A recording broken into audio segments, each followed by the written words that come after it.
مرکز کی شان و شوکت احمد رضا کی رنگت، علم و ادب کا دھارا ہے جامعہ ہمارا، علم و ادب کا دھارا ہے جامعہ ہمارا۔ آج کے سبق میں ایک مسئلہ یہ شروع فرما رہے ہیں کہ دو شخص ہیں، ان دو شخصوں کے مابین نیچے کا حصہ اور اوپر کا حصہ مشترک ہے، یعنی دو منزلہ گھر ہے، بلڈنگ جسے کہتے ہیں، دو منزل گھر ہے۔ اب دو مردوں کے درمیان تھا، وہ ایک کا حصہ نیچے والا تھا اور ایک کا حصہ اوپر والا تھا۔ اتفاق یہ ہوا کہ دونوں منہدم ہو گئے، ڈھہ گئے ہو دونوں حصے، کچھ نہیں بچا۔ اب جب وہ منہدم ہو گئے تو جو اوپر والا تھا وہ چالاک تھا بہت، جب وہ ڈھہ گئے تو اوپر والے نے اپنا حصہ بیچ دیا، کچھ نہیں رہا، ہوا ہی ہوا رہ گئی۔ بھئی بلڈنگ اوپر کا حصہ جب ڈھہ گیا تو کیا رہ گئی؟ ہوا ہوا رہ گئی۔ تو اب یہ کہتے ہیں کہ اوپر والا جو اپنا اوپر کا حصہ اس نے اگر بیچ دیا تو یہ بیچنا ناجائز ہے۔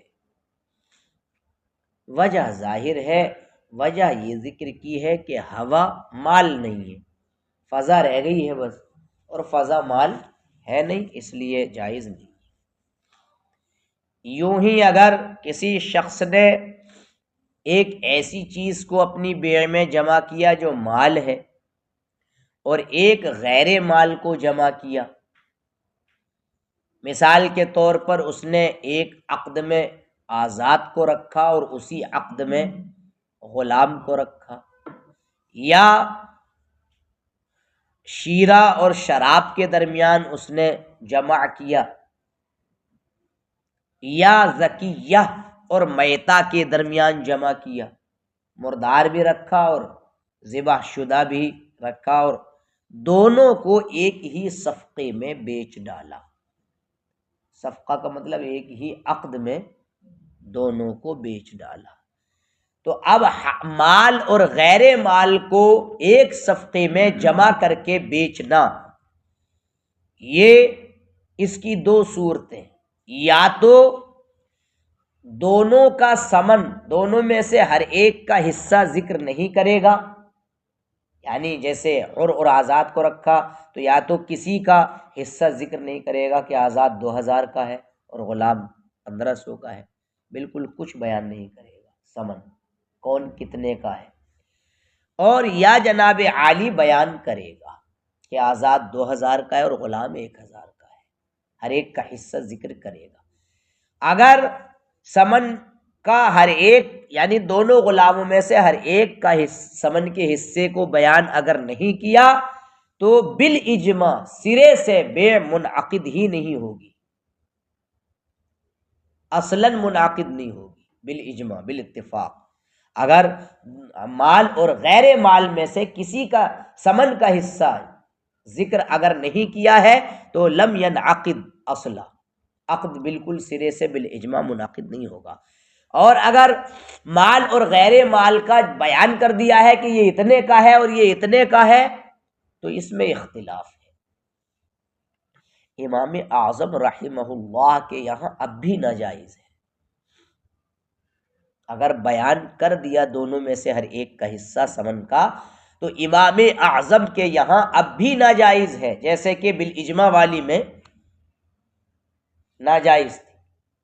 البتہ صاحبین رحمہم اللہ کے یہاں یعنی مال اور غیر مال کو جمع کیا اور ایک ہی صفقے میں عقد کر ڈالا تو صاحبین یہ کہتے ہیں جو مال ہے اس میں بے جائز ہو جائے گی، اور جو غیر مال ہے اس میں بے منعقد نہیں ہوگی، باطل ہو جائے گی۔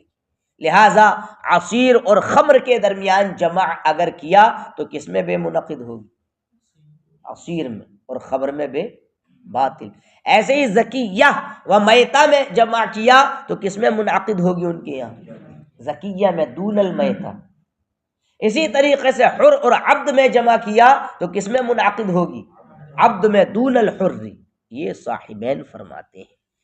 یوں ہی اگر قن اور مدبر کے درمیان جمع کیا، قن مطلق غلام، مدبر خاص غلام، آقا کے مرنے کے بعد جو آزاد ہو جاتا ہے وہ کیا کہلاتا ہے؟ مدبر.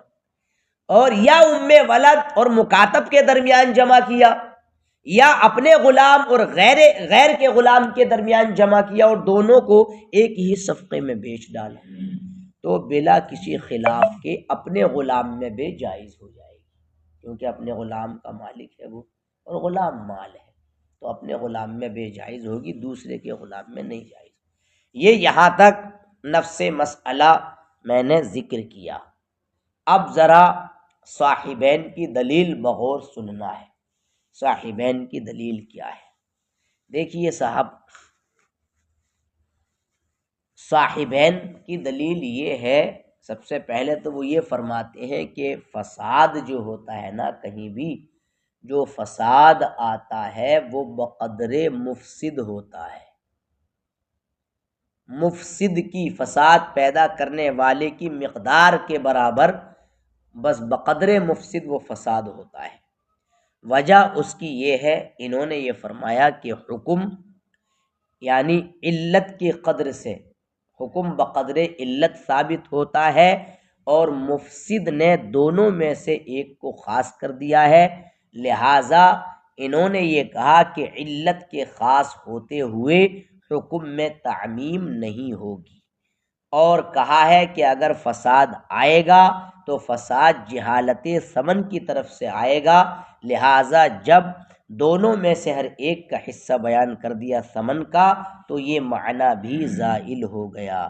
مطلب ان کا یہ ہے صاحبین کا کہ اس نے ایک مال رکھا ہے اور ایک غیر مال رکھا ہے،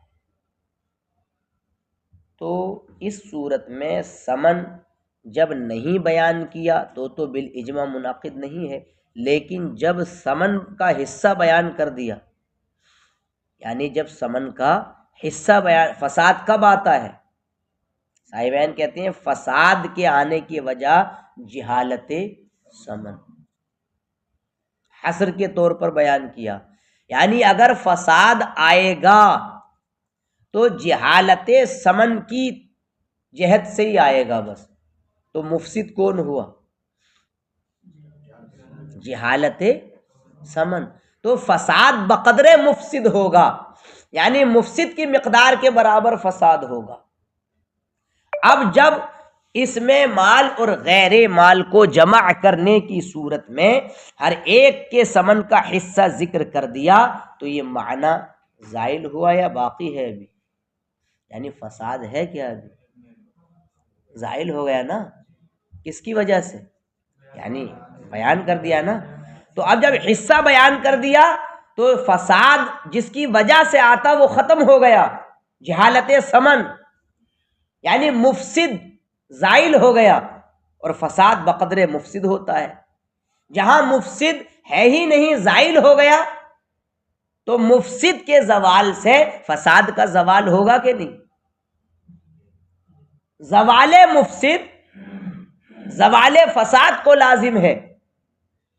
اب جب مفسد زائل تو فساد زائل، جب فساد زائل تو ایسی صورت میں اگر دو چیزوں کو جمع کیا، ایک مال اور غیر مال، اور دونوں کے ثمن کا حصہ ذکر کر دیا تو مفسد کے زوال کی بنیاد پر فساد کا زوال ہو گیا. تو صاحبین کے یہاں اب جب وہ چیز رہی نہیں تو بے درست ہو جائے گی. مال میں مفسد کی مقدار کے برابر فساد رہے گا، مال میں مطلب بے جائز ہو جائے گی، اور جو غیر مال ہے اس میں ناجائز ہی رہے گی، کیونکہ مال ہونا تو شرط ہے. یہ اسی بنیاد پر جب قن اور مدبر کو جمع کیا یا مکاتب یا ام ولد کو جمع کر دیا تو پھر وہاں قن کی بے جائز ہے. قن کو بیچنا کیا ہے؟ جائز ہے. اور ایک صفقے میں بیچنا جب جائز ہے یہاں، تو ایسے ہی یہاں بھی جائز ہے، جو مما نحن فیہ، جس میں ہم چل رہے ہیں۔ اور ہم کس میں چل رہے ہیں؟ مال اور غیر مال کو جمع کیا، تو اس میں بھی یہی حال ہوگا۔ جب قن اور مدبر کو جمع کرنے کی صورت میں قن میں بے جائز ہو رہی ہے اور مدبر میں بے جائز نہیں ہو رہی ہے، اس میں جائز نہیں ہوتی ہے نا، آپ نے وجہ پیچھے پڑھ لی حدیثوں کی روشنی میں۔ اور ولد اور مکاتب کے درمیان جمع کرنے میں مطلب یہ ہے کہ اور اپنے غلام اور غیر کے غلام کو جمع کرنے میں، یہ ساری صورتیں جب ان میں ایک میں بے جائز ہو رہی ہے تو فقضا ھذا، ایسے یہاں بھی ہے، لہٰذا جو مال ہے اس میں بے جائز رہے گی اور جو غیر مال ہے اس میں بے ناجائز رہے گی۔ یہ دلیل ہوئی ان کی، اور اتنا پہلے ملال سفل و علو، یہ مصدر ہیں دونوں، یعنی نیچے کا حصہ اور اوپر کا حصہ دو آدمیوں کے درمیان تھا۔ ان ہدما، تو نیچے کا حصہ اور اوپر کا حصہ دونوں ڈھہ گئے۔ فباع صاحب العلو علوہ، تو اب اوپر والے نے اپنا اوپر کا حصہ بیچ ڈالا۔ فرماتے ہیں لم یجز، یہ جائز نہیں ہے، لأن الہواء لیس بمال، کیونکہ ہوا مال نہیں ہے۔ ولو جمع بین ما ہوا مال وبین ما لیس بمال فی البیع، اور اگر مال اور غیر مال کو بیع میں اکٹھا کیا، اس طور سے اکٹھا کیا کہ اس نے آزاد اور غلام کی بے کو جمع کیا، یا عصیر اور شراب کی بے کے درمیان جمع کیا، یا مذبوحہ اور مردار کو جمع کیا، اور جمع کر کے ایک صفقے میں ان کو بیچ ڈالا۔ فَإِن لَمْ يُبَيِّنْ حِصَّةَ كُلِّ وَاحِدٍ مِّنْهُمَا مِنَ الثَّمَنِ، تو اگر سمن ان دونوں میں سے ہر ایک کی سمن کا حصہ بیان نہیں کیا ہے، لم ينعقد العقد اصلا بالاجماع، تو سرے سے بالاجماع بے منعقد نہیں ہوگی۔ وَإِن بَيَّنَ، اور اگر بیان کر دیا ہے، فَكَذَلِكَ عِنْدَ أَبِي حنیفہ، تو تب بھی یہی حکم ہے امام اعظم کے یہاں، تو اس کی طرح ہے، کس کی طرح؟ یعنی بے منعقد نہیں ہوگی۔ وَعِنْدَهُمَا يَجُوزُ فِي الْعَصِيرِ وَالْعَبْدِ وَالزَّكِيَّةِ، اور ان کے نزدیک یعنی رس میں اور غلام میں اور زکیہ میں بے جائز ہوگی۔ وَيَبْطُلُ فِي الْحُرِّ وَالْخَمْرِ وَالْمَيْتَةِ، اور آزاد اور شراب اور مردار میں بے، اور اگر قن اور مدبر کے درمیان اکٹھا کیا، یا ولد اور مکاتب کو ایک بے میں اکٹھا کیا، یا اپنے اور دوسرے کے غلام کو اکٹھا کیا اور دونوں کو ایک صفقے میں بیچ ڈالا، جاز البیع فی عبدہ بلا خلاف، تو بنا کسی خلاف کے غلام میں بھی جائز ہے۔ وجہ قولہما، اپنے غلام میں، اب دونوں کے قول کی وجہ دیکھیں ذرا۔ فرماتے ہیں ان الفساد بقدر المفسد، فساد کس کی مقدار ہوتا ہے؟ مفسد کی بقدر ہوتا ہے فساد۔ لأن الحکم، کیوں ہوتا ہے؟ کیونکہ حکم بقدر علت ثابت ہوتا ہے۔ بھائی غیر مال اور مال میں قدر علت کس میں ہے؟ مال جو ہے، تو مال اور غیر مال کو جو جمع کیا ہے، یہاں بے کے منعقد ہونے کی علت کی مقدار دونوں نہیں ہے، صرف کیا ہے؟ مال ہونا، تو حکم بقدر علت ثابت ہوتا ہے۔ جب حکم بقدر علت ثابت ہوتا ہے تو حکم بقدر علت ثابت ہوتا ہے۔ والمفسد خص احدہما، اور مفسد نے دونوں میں سے ایک کو خاص کر دیا ہے۔ کس معاملے میں؟ ارے دونوں میں سے ایک کو خاص کر دیا ہے نا، یعنی مال والے کو خاص کر دیا ہے۔ کیسے؟ کہ اس میں بے جائز ہو رہی ہے، تو مفسد نے ہی تو خاص کیا ہے۔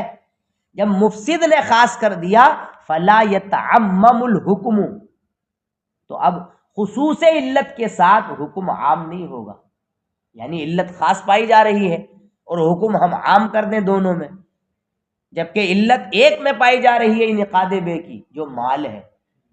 تو علت کے خصوص کے ہوتے ہوئے، علت کے خصوص کے باوجود ہم حکم کو عام نہیں کر سکتے کہ دونوں میں بے کیا ہے؟ جائز ہے، ایسا ہم نہیں کر سکتے نا۔ فلو جاء الفساد، تو اگر فساد آئے تو انما یجیء من قبل جہالت الثمن، فساد جب داخل ہوگا تو کس کی جہت سے آئے گا؟ جہالت ثمن ہی کی طرف سے وہ آئے گا۔ فَإِذَا بَيَّنَ حِصَّةَ كُلِّ وَاحِدٍ مِّنْهُمَا، جب ان میں سے ہر ایک کا حصہ بیان کر دیا ثمن سے، فقد زال هذا المعنى ايضا، تو یہ معنی بھی زائل ہو چکا۔ وَلِهَذَا جَازَ بَيْعُ الْقِنِّ، اسی بنیاد پر قن کی بے جائز ہوگی، جبکہ قن اور مدبر کو اکٹھا کیا، یا مکاتب کو یا ام ولد کو، اور ان دونوں کو ایک صفقے میں بیچ دیا۔ جب یہاں ایسا حکم ہے تو قضا ھذا، اس صورت میں بھی جس میں ہم چل رہے ہیں، سمجھے، مال اور غیر مال والی صورت میں بھی ایسا ہی حکم ہوگا۔ یہ جناب صاحبین کی دلیل تام ہوئی یہاں تک، اور ان کا مسئلہ بھی تام ہوا۔ اب آپ نے امام اعظم کا مسئلہ تو آپ کے ذہن نشیں ہوگا، ان کے مذہب پر حکم یہ ہے کہ اگر مال اور غیر مال میں سے دونوں میں سے ہر ایک کا ثمن ذکر کر دیا ہے، فَكَذَلِكَ عِنْدَ أَبِي حَنِیفَةَ، تب بھی ناجائز ہوگی۔ دلیل یہ ہے امام اعظم کی کہ جناب مال اور غیر مال کو اکٹھا کیا ہے تو صفقہ تو ایک ہی ہے۔ صفقہ کا مطلب عقد ہے، الصفقہ واحدہ، یعنی ان العقد واحد، کہ عقد ایک ہے۔ اور آپ جانتے ہیں کہ صفقہ ایک ہے، اور صفقہ دونوں میں سے ایک میں بگڑ چکا ہے۔ کس میں بگڑ چکا ہے؟ غیر مال میں، اس میں فساد آ چکا ہے۔ لہٰذا جب ایک میں فساد ہو گیا تو وہ صفقہ ایک میں فاسد ہو گیا تو دوسرے میں بھی درست نہیں ہوگا۔ ایک میں فساد کے ثبوت سے دوسرے میں بھی وہ صفقہ جو مال ہے اس میں بھی صحیح نہیں ہوگا، لا تصح فی الآخر۔ اب اس پر دلیل کیا ہے کہ صفقہ ایک ہے، اس پر بھی تو دلیل چاہیے۔ تو اس پر دلیل یہ پیش کی ہے کہ بھائی لفظ بیع و شراء ڈبل نہیں ہوا ہے، ایک ہی بار تو ہوا ہے، بیعت اشتریت، تو بیع و شراء یہ متکرر نہ ہوا، ڈبل نہیں ہوا ہے۔ اور بائع ایک ہے، مشتری بھی کیا ہے؟ ایک ہے، لہٰذا دونوں ایک ہیں، بائع بھی ایک ہے، مشتری بھی ایک ہے۔ اور تفریق ثمن کا مطلب مال اور غیر مال میں سے ہر ایک کا تسمیہ، ہر ایک کے ثمن کو متعین کرنا، یہ ہے تفریق ثمن۔ تو تفریق ثمن یہ صفقے کے اتحاد کو روک رہا ہے۔ کوئی اگر یہ سمجھے کہ وہی ثمن تو الگ الگ ذکر کیا دونوں کا، تو کیا یہ کہے گا کہ وہ صفقہ بھی الگ الگ ہے؟ تفریق ثمن اگرچہ ہو گیا ہے، آپ نے ہر ایک کا ثمن کا حصہ اگرچہ بیان کر دیا ہے، لیکن یہ صفقے کے اتحاد سے مانے نہیں ہے، صفقہ ایک ہی ہے۔ لہذا تفریق ثمن کا صفقے کے اتحاد سے مانے نہ ہونا یہ اس بات کی کھلی دلیل ہے کہ صفقہ صورت مذکورہ میں کیا ہے؟ ایک ہے، صفقہ واحدہ ہے۔ اور جب وہ واحدہ ہے تو وہ صفقہ دونوں میں سے ایک میں بالیقین فاسد ہو چکا ہے۔ کیوں؟ کیونکہ آزاد اس سے خارج ہے، اور جناب عالی خمر اسیر سے خارج، اسیر اس بے سے کیا ہے؟ خارج ہے، اور میتا خارج ہے بے کے محل ہونے سے۔ بے کا محل نہ حر بن سکتا ہے، بے کا محل نہ خمر ہے، اور بے کا محل نہ میتا ہے، تو ان سب کے محلیت بے سے یہ بالیقین خارج ہیں۔ تو جب محلیت بے سے بالیقین خارج ہیں تو اب دونوں میں سے ایک میں بالیقین صفقہ فاسد ہو گیا، لہٰذا دوسرے میں بھی درست نہیں ہوگا۔ کیوں؟ اس لیے کہ ایک صفقے کا صحیح ہونا اور ایک ہی صفقے کا فاسد بھی ہونا یہ محال ہے۔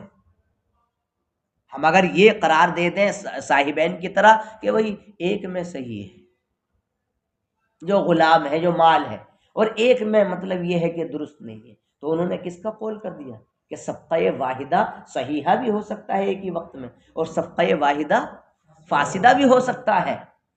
اور یہ ممنوع ہے ہمارے یہاں. کیوں؟ کیونکہ صفقہ ایک ہے، صفقہ دونوں میں سے ایک میں بالیقین فاسد ہے، اور جب وہ بالیقین فاسد ہے تو اگر ہم مال میں بے کو منعقد قرار دیں اور جناب عالی غیر مال میں بے کے عدم انعقاد کا قول کرے تو صفقہ صحیحہ، صفقہ واحدہ کا صحیحہ و فاسدہ ہونا ایک ہی وقت میں لازم آئے گا. اور یہ مطلب یہ ہے کہ مطلب منع ہے، اور جو چیز منع کو لازم ہو وہ خود منع ہوا کرتی ہے. اس بنیاد پر اگر مال اور غیر مال کی ثمن کا حصہ بھی بیان کر دیا تب بھی امام اعظم کے یہاں بے منعقد نہیں ہو. یہ بتایا. اسی وجہ سے تو ایک مسئلہ یہ بھی ہے کہ اگر دونوں میں سے ہر ایک کا ثمن نہیں بیان کیا مثال کے طور پر تو بھی تو بے منعقد نہیں ہوگی. اجماعی مسئلہ ہے، آپ نے سن لیا. جب دونوں میں سے کسی کا ثمن بیان نہیں کیا تو بے منعقد ہوگی. فَقَضَا إِذَا سُمِّيَ، لہٰذا جب بیان کر دیا تب بھی یہی حکم ہے. کیوں؟ اس لیے کہ تسمیہ اور تفریق ثمن یہ تعدد صفقہ کا موجب نہیں ہے، کیونکہ بے متحد ہے، عاقدین متحد ہیں. ہاں اب جو آپ نے اور اپنے مسئلے کی تائید کی تھی کس سے کہ عبد اور مدبر کے درمیان جمع کر دیا ہے، تو اس کا جواب آگے چل کے دے رہے ہیں. اس کا جواب بھی دیا ہے، قیاس کیا تھا نا. دیکھیے ولی ابی حنیفہ رضی اللہ عنہ اور امام اعظم رحمہ اللہ کی دلیل یہ ہے ان الصفقۃ واحدہ، کہ صفقہ ایک ہے، وقد فسدت فی احدہما، اور دونوں میں سے ایک میں وہ فاسد ہو چکا ہے. فلا تصح فی الاخر، لہذا دوسرے میں درست نہیں ہوگا. والدلیل علی ان الصفقۃ واحدہ، اور اس پر دلیل کہ صفقہ ایک ہے وہ یہ ہے ان لفظ البیع والشراء لم یتکرر، کہ لفظ بیع و شراء یہ مکرر نہیں ہوا. والبائع واحد والمشتری واحد، بائع بھی ایک ہے اور مشتری بھی ایک ہے. وتفریق الثمن وهو التسمیۃ لکل واحد منہما، اور ثمن کی تفریق یعنی ان میں سے ہر ایک کا تسمیہ. لا یمنع اتحاد الصفقہ، یہ صفقے کے اتحاد کو نہیں روکتا ہے.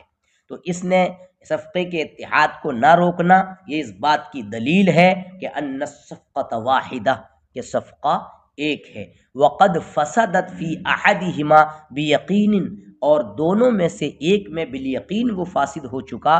لخروج الحر والخمر والمیتہ عن محلیت البیع بیقین، اس لیے کہ آزاد اور شراب اور مردار یہ بے کی محلیت سے خارج ہے بالیقین. فلا یصح فی الآخر، تو اب دوسرے میں بھی یہ عقد درست نہیں ہوگا. کیوں؟ لاستحالۃ کون الصفقۃ الواحدہ صحیحہ وفاسدہ، اس وجہ سے کہ صفقہ واحدہ کا صحیحہ اور فاسدہ ہونا یہ محال ہے. تو صفقہ واحدہ کے صحیحہ اور فاسدہ ہونے کے استحالے کی وجہ سے یہ بے درست نہیں ہے، جبکہ ان میں سے ہر ایک کا ثمن بالکل بیان نہیں کیا. تو جب یہ درست نہیں ہے فَقَضَا إِذَا سُمِّيَ، تو ایسے ہی اس وقت بھی یہ حکم ہوگا جبکہ بیان کر دیا گیا ہو. لِأَنَّ التَّسْمِيَةَ وَتَفْرِيقَ الثَّمَنِ، اس لیے کہ تسمیہ اور ثمن کی تفریق یہ صفقے کے تعدد کا موجب نہیں ہوگا، بے کے اور عاقدین کے اتحاد کی بنیاد پر.